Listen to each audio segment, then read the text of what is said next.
Diana. I'm Adrienne's daughter-in-law. I'll start it off just so that people don't have to feel as intimidated about coming up. So I'm not the best writer or speaker, so but I'll read just a little short something that I wrote for Adrienne, and then I'll read something that Mark's sister Arlette sent over, and then just go in whatever order feels good to people. And anybody can come up at any point that you feel inspired. I loved Adrienne because, among other things, I could be myself around her. Unadulterated, guard down, unfiltered, because that is who she was. Adrienne embodied authenticity. She cared fiercely. She lived and died to nourish and enlighten those that she loved. She loved with all of her heart, and then some. She yearned to be cherished and heard. She bled easily. So we all did our share to remind her that she's loved and heard. She regaled us, she entertained, she dramatized. Her eyes were blazing with excitement and amusement and wonder. She filled a room with vibrant color and with warmth. Looking through Jonah's first album several years ago with Adrienne and with Mark and Jonah at our home in Brooklyn, I felt so much gratitude towards her and Mark.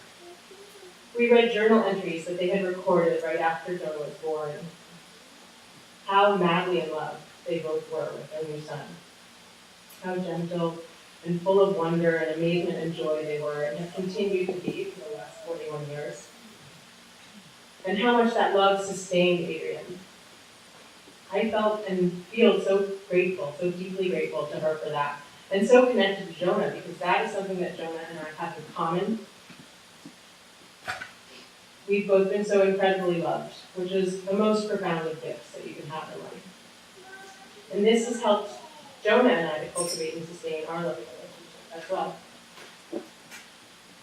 I'm reminded of these often quoted lines. Dance like there's nobody watching. Love like you'll never be hurt. Sing like there's nobody listening. And live like it's heaven on earth.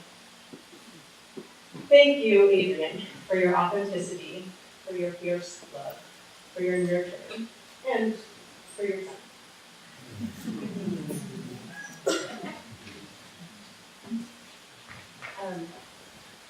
So this is from Arlette, who couldn't be here today, but this is Mark's sister, one of Mark's sisters. Dear Jonah, I just wanted to convey to you my very special feelings for your mom and why I looked up to her in so many ways. First, Adrienne was ahead of her time. You can't imagine that back in the 60s and 70s, your parents were onto something about lifestyle behaviors, spirituality, and well-being that were never even mentioned until the 21st century. Now, years later, doing research and teaching in the field, did I realize that your mom and dad were so very ahead of their time. Second, Adrienne was an incredibly talented woman. When I went to the ashram to visit my brother for the first time, I was very young, teens or 20s. However, I experienced some of the best meals and wholesome cooking I had ever had. I never felt better physically in my entire life. The ashram was for me the perfect physical and mental retreat. In fact, I remember asking someone who does the cooking around this place, only to find out that it was your mom. Only years later, when doing my own research in nutrition and health, did I realize just how very talented and ahead of her time your mom was.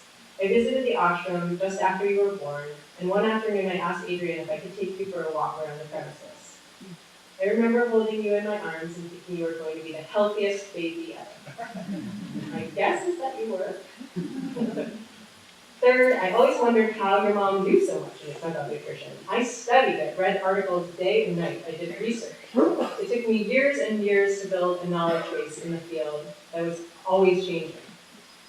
But I often wondered, how did Adrienne know so much? I remember being on the phone with her a few years ago discussing the benefits of turmeric and curcumin on cognitive health. Not only did she already know about it, she was already cooking with it for years. But she also told me it was best absorbed when heated and combined with black pepper. How did she know this? Now, this was going back quite a few years, and I wondered, how did she know this and I didn't? Did some magical person tell her? Did she figure it out herself? Did she read incessantly? To this day, I still wonder, how did she know all this? All the above. Yeah. Last, your mom was responsible for my learning so much about nutrition and health. I made many changes in my own lifestyle because of her. I was so happy I was able to see your mom and dad earlier this year when they came to stay with us in Miami. Of course, your mom's roots were here, in Miami, so she really wanted to come. One day she saw me storing some extra foods in plastic and cooking in some Teflon pans.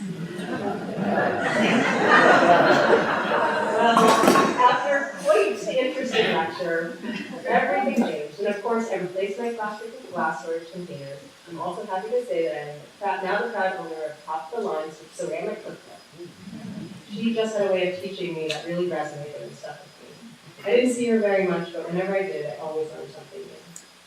To this day, I think and wonder what a great professor she would have been for my students interested in nutrition and health. To me, she will always be a consummate teacher and loyal friend. I miss her in so many ways and credit many of the changes I've made in my own lifestyle behaviors to her.